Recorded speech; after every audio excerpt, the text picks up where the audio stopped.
what are we going to do first? What's going to be our first job? Factor. So when you look at this, when we say we're going to factor this, remember that can mean guessing and using synthetic division, or it can mean factoring by grouping. Guessing and synthetic division will always work, but it takes longer. Does this by chance factor by grouping? Yes. Okay, let's do it. So, here we go. Now, what can I take out of the last two? Negative X. Not negative x, negative 1. Oh, that's right.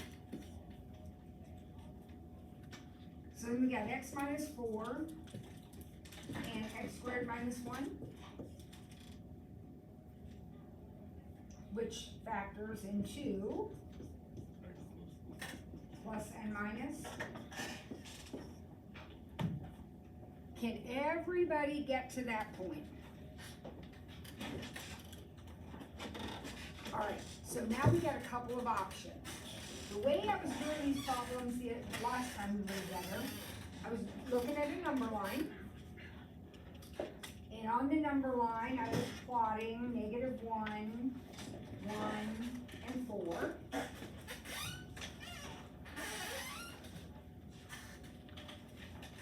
And then I picked a random number. I'll pick 5. If I put 5 in, 5 is just a random number I get 5 minus 4, 5 plus 1, 5 minus 1. And if I times all those together, these are factors, so I'm multiplying them together. So I put in 5 for all the x's. I got 24. Is 24 bigger than 0? Yep. So that means out here on the number line, the part of the number line that contains 5 works. So I color it in. Now, because this problem is normal, and by normal I mean there aren't any of these going on anywhere, just normal, my shading is always going to alternate. So if it's shaded, it won't be, it will be, and it won't be. Okay? So then I wrote my answer, or I would write my answer, negative 1, 1 in union with 4 to infinity. So this is one way to do the problem. It will always work, it's fine. This is what works for you, this is what you're going to do. I'm going to give you another option that you also know how to do, but we haven't done very much of it. Suppose I ask you to graph this on the coordinate axis plane. Well, you'd still put dots at negative 1, at 1, and at 4, just like we did before. This is what we did in the last little unit. And then you would look at your equation, and it's a cube. So cubes are going to start down here. There's no bouncing around or anything, so it looks like that. Now, because it's greater than 0, we're going to look at the part of the curve that is above the x-axis. So we're going to look right here, greater than 0. Here's 0. So I look at that, and we're going to look at that. That's the part of the curve that's greater than 0. Do those x values, the purple x values, match what I had already written up here? So that's another strategy. If you would rather not use a number line, if you would rather graph it on the coordinate plane, the squiggly line, and then look for where it's either positive or negative, that's fine. Does that help you understand, though, why the minute you put a squared or something in there, this alternating isn't going to work? Yeah, because as soon as you put a squared in, what happens to your picture? It bounces, and like, for example, it would be positive on both sides. See how that fits together? Yeah. All right, so that's an option for you if you choose. All right, one more of those, and then we'll look at some on the calculator. Number 4. would you agree that number 4 is essentially the same kind of problem? Except it doesn't group.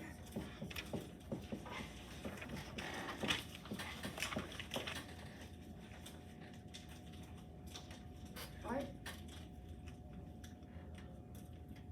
Okay, so what am I gonna do if it doesn't group?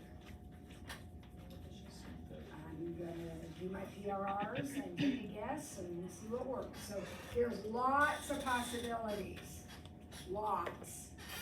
So what do you wanna try? 2. 2?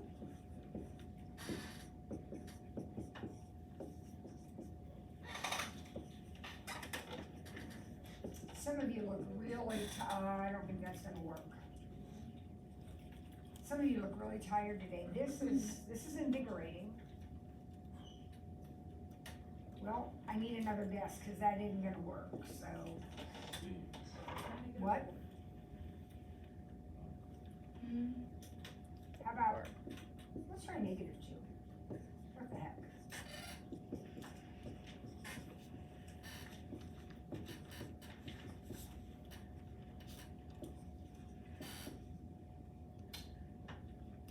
I better buy a Powerball ticket.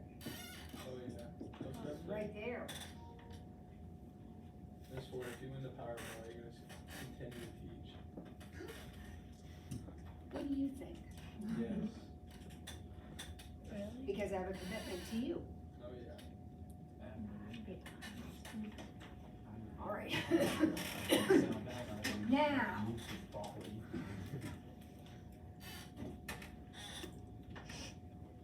all right, so what does this mean? Well, if I do this graphically, that means that one of my dots is gonna be at -2, right? If I do it on the number line, it means one of my dots is at -2, it doesn't matter. By the way, that would be an open dot, okay?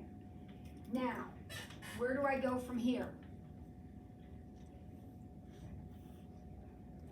You have to make that like x squared minus 1.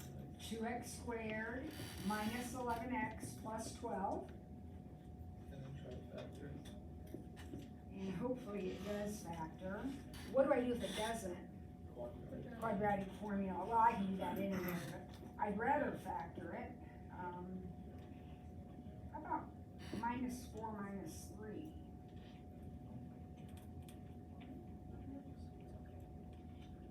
So 2x minus 3 means I'm gonna have 1 at 3/2 and 1 at 4.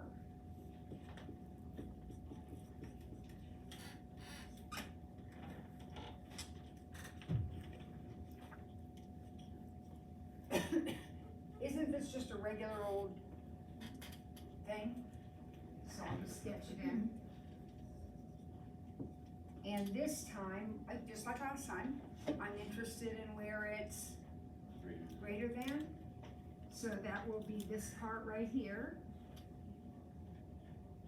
And this part right here. So my answer will be everything between -2 and 3/2.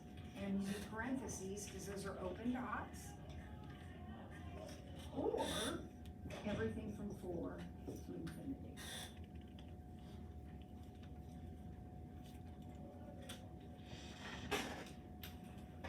Does that make sense to you? If that makes sense to you, then you're not gonna have any trouble with these next problems. It says solve with a calculator. So in other words, we're gonna graph it. I don't know what we were doing last on our calculator, but I would probably use a standard window, at least to get started. Now, you have 2 options. If this really makes sense to you, if you like this, you get that, then I would move everything over.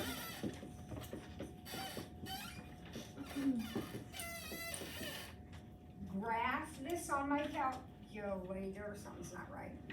Graph this on my calculator, Picture's gonna look like this. You'll figure out what these points are, and then you'll want everything below them this time. All right? The other option you have is to graph this as one equation, graph this as another equation, and at some point they're going to cross each other. Now, I have no idea what this looks like, so just bear with me. I'm randomly guessing here. So that's going to be some kind of cube. So okay, there's my cube. This is going to be some kind of line. So there's my line. They cross here and here and here. And I want the cube curve to be below the line curve. So that would happen here and here. That's where the cube is below the line. Now that can sometimes be a little more confusing. You guys with the new calculators, it'll do this in one color and this in another color, so it's easier for you to keep track of. But you can do it that way, or you can get a 0 and graph it just like this one. Either way, let's go. Let's do it. However you choose. The answer will be the same, regardless.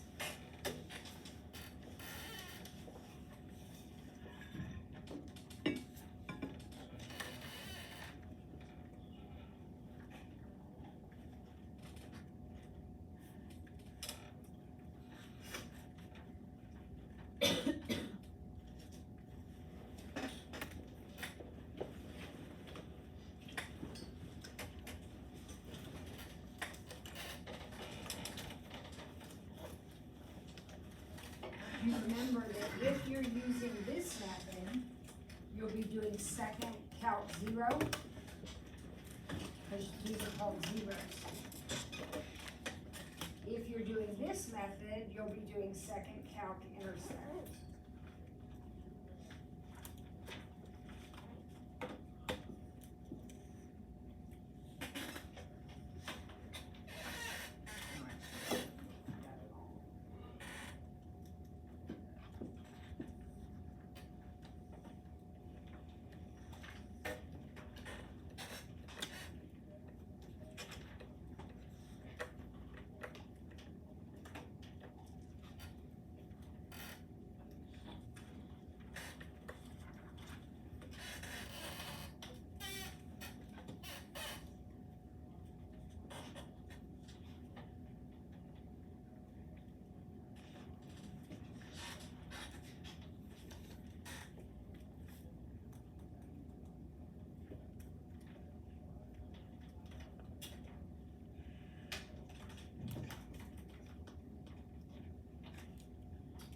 I did it with zeros.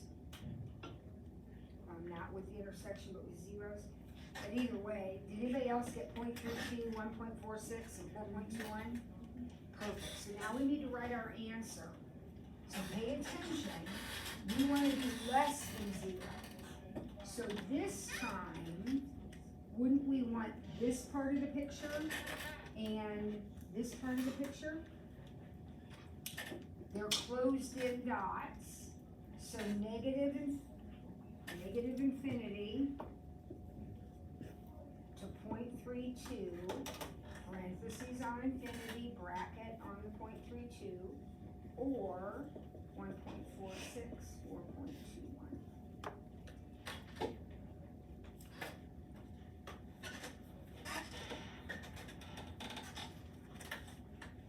Everybody okay with that?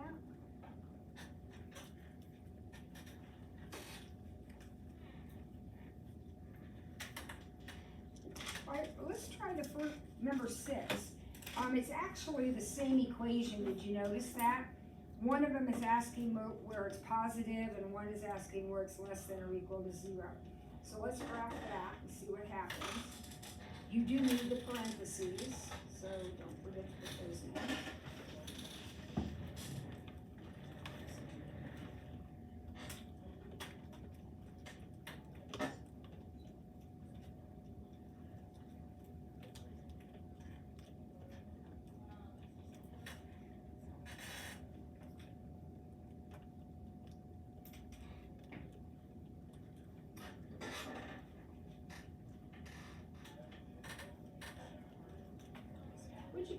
Anybody got a picture?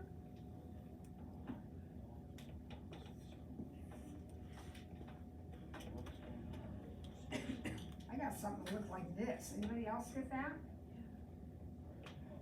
Let's think about this for a minute. It says, where is the equation that I just grabbed? So that guy right there. Where is he greater than 0? Isn't he greater than 0 always? So negative infinity to infinity. He's always bigger than 0. Bigger than 0 means above my arm. The whole picture is above my arm. So then the next one says, where is he less than 0? He isn't, ever.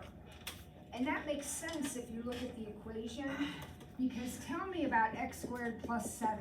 What kind of a number is x squared plus 7? Positive. Positive. And what kind of number is 2x squared plus 1? Positive.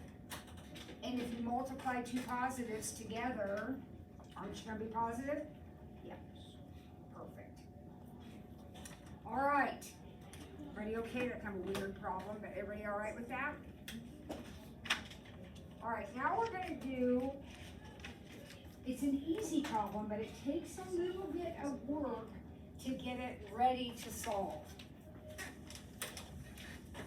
So let's look at this next problem. It's called a rational inequality. We're going to solve it.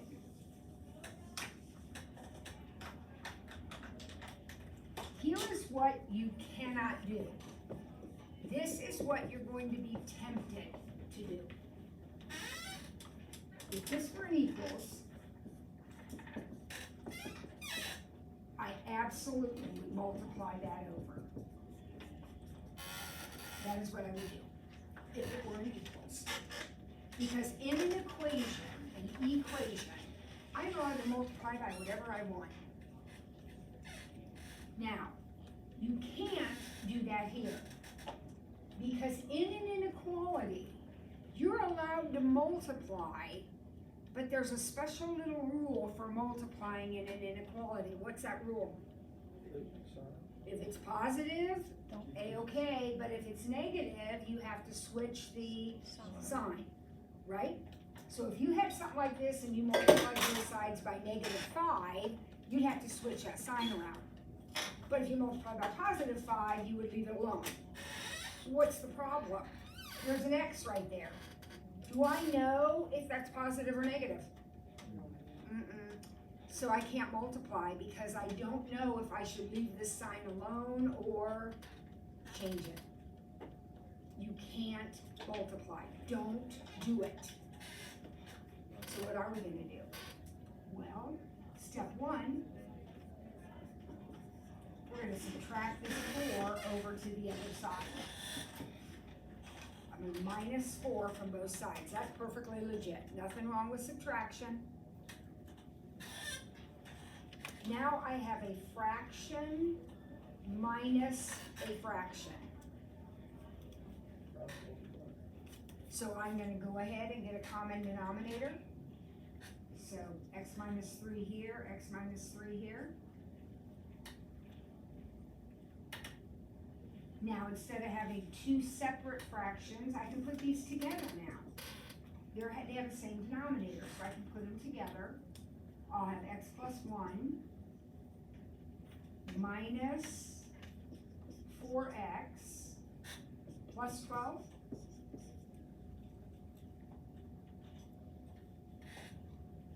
Everybody still with me?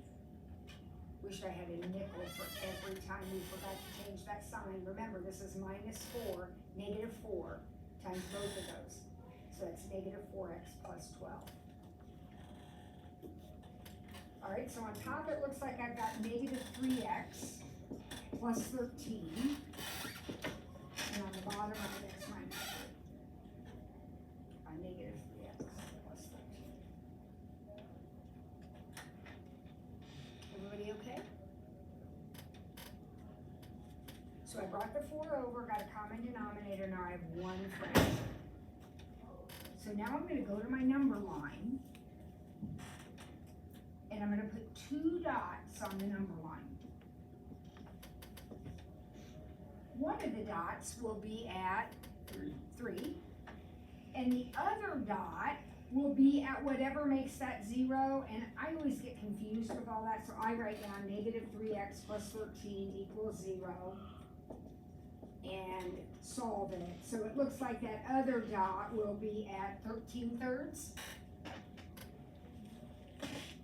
So I have a dot at 3 and a dot at 13/3, which is 4 1/3. So that's why I put it there.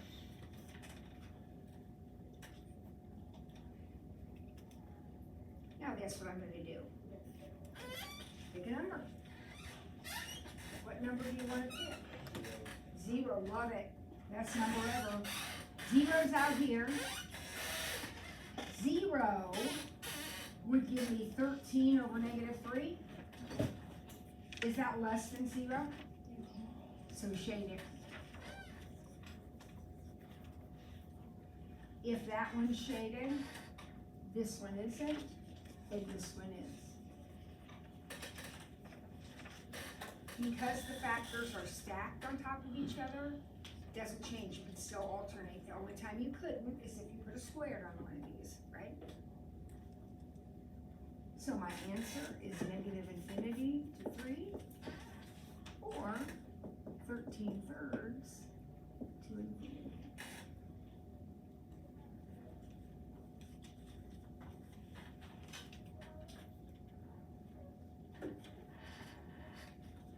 Wasn't too bad.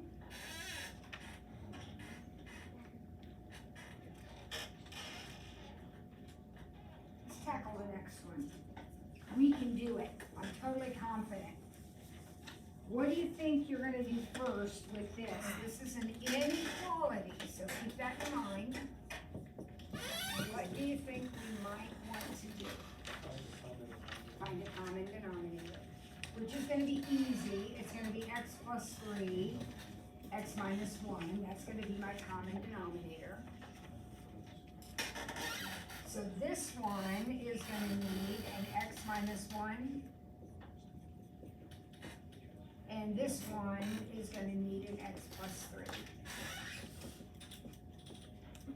All right, am I going too fast? So you see what's happening here? Kind of excited to see what happens on this problem. So my numerator, there's my common denominator. My numerator is 5x minus 5 plus 3x plus 9.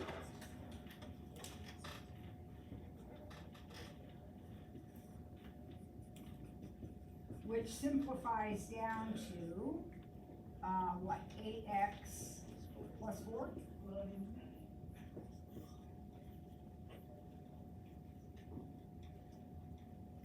How many dots am I gonna have on my number line this time?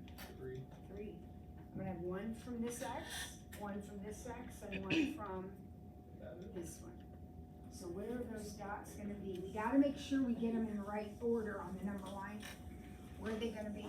Negative 3. Negative 3, The top one's negative 1/2. positive 1, and negative 1/2, okay. So negative 3, negative 1/2, and positive 1. Does that seem right?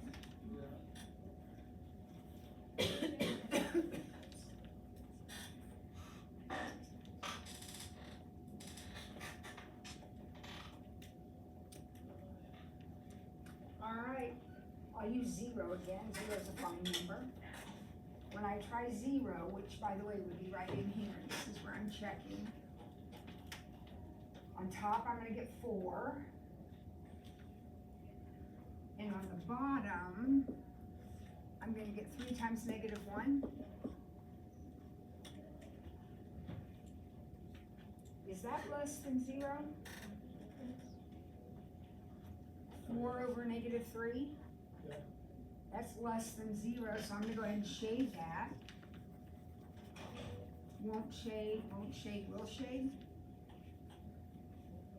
So negative infinity to negative 3, 1/2 to 1.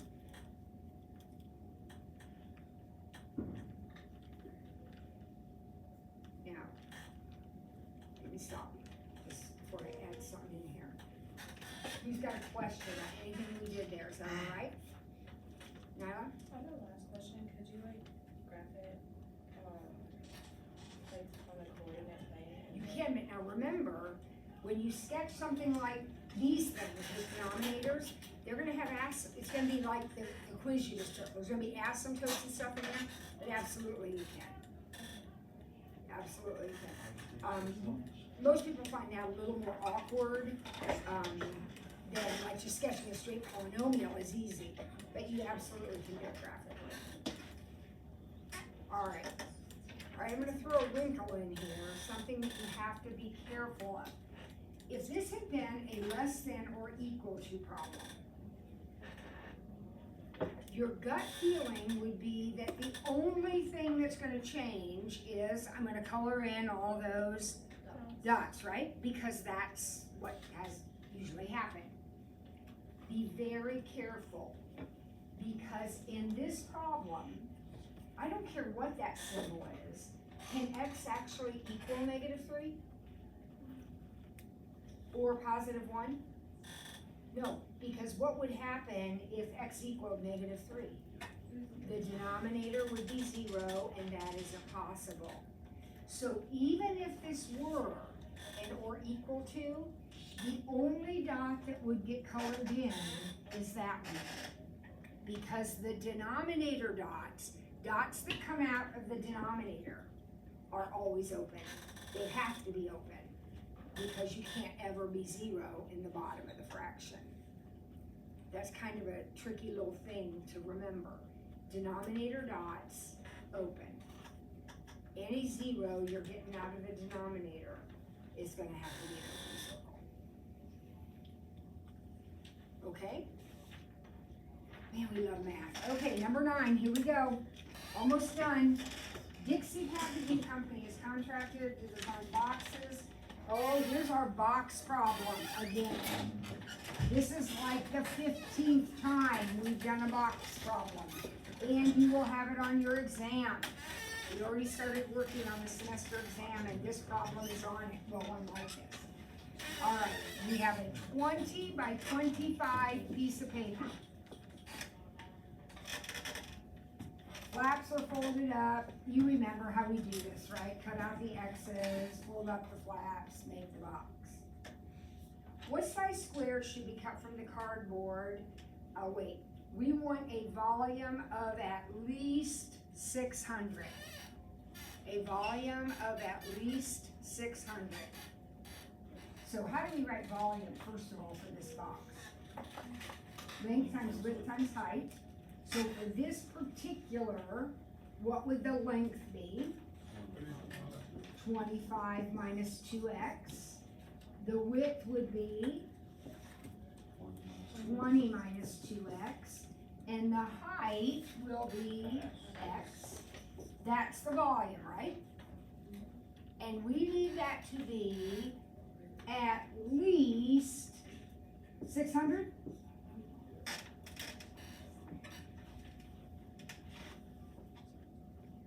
Now, when I do these, I like to leave them just like they are. I like to graph this and then graph 600 separately. This is going to be some kind of thing, and there's going to be 600. So this is where it's greater than. Don't forget when you graph it though, kids, that there is a natural domain to this problem. In other words, your window for the x's, what will x min be? Think about this paper. X min will be 0, and x max will be 10. That's, the corners have to be positive. X has to be positive, and it can't be more than 10 because you've only got 20. Y min, I'm gonna make 0. Y max is gonna have to be something bigger than 600, so I'll put in 800. Type in my equation.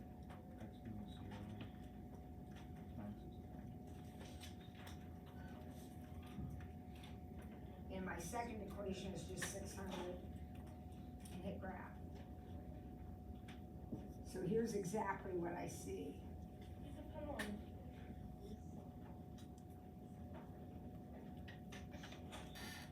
What do I need to find?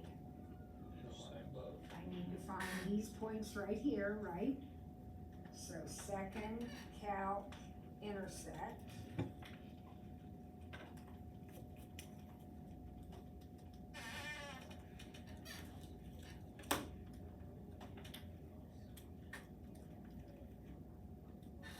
So I got 1.66 for one of them.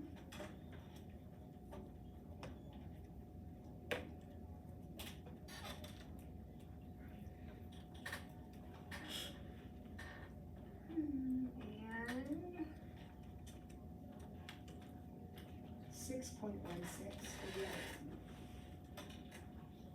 Anybody else get that? Now remember, that's where the volume is exactly 600. We want it to be more than that. So won't our answer be everything in between then? So 1.66 to 6.16.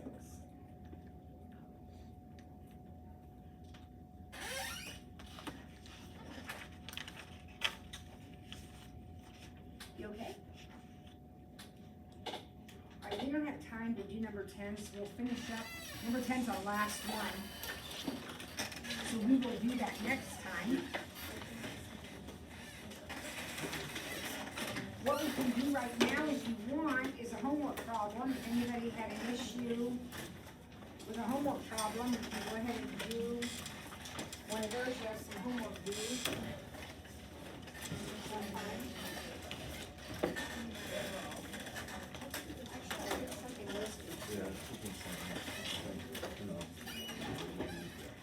And I'm gonna go ahead and assign 2.8 because even though we have one more problem to go, it is not in the homework.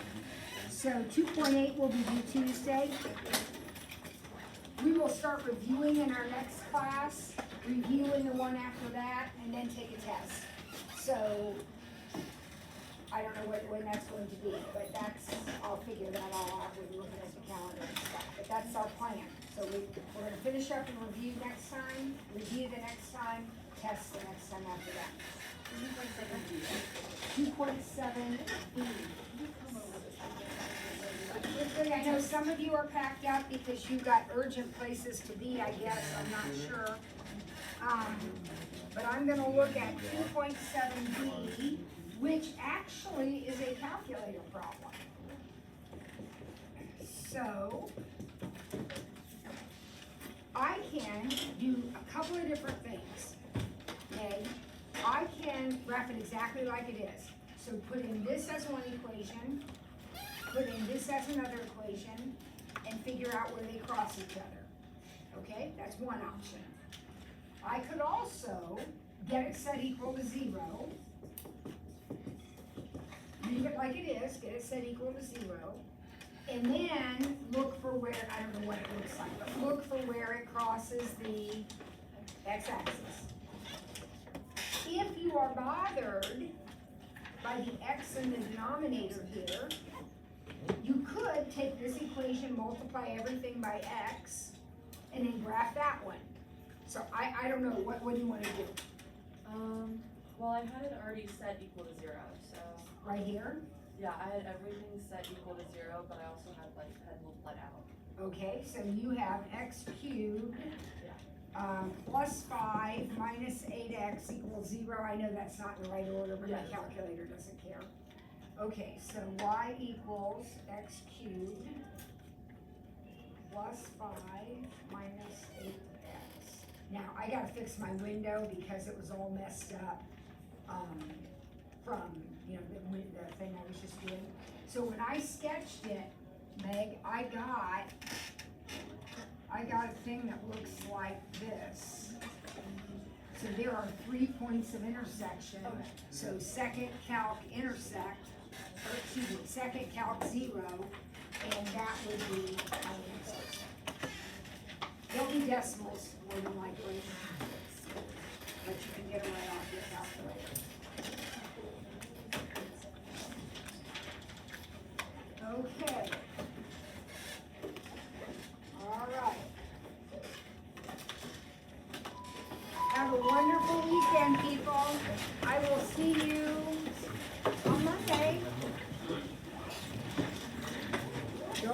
your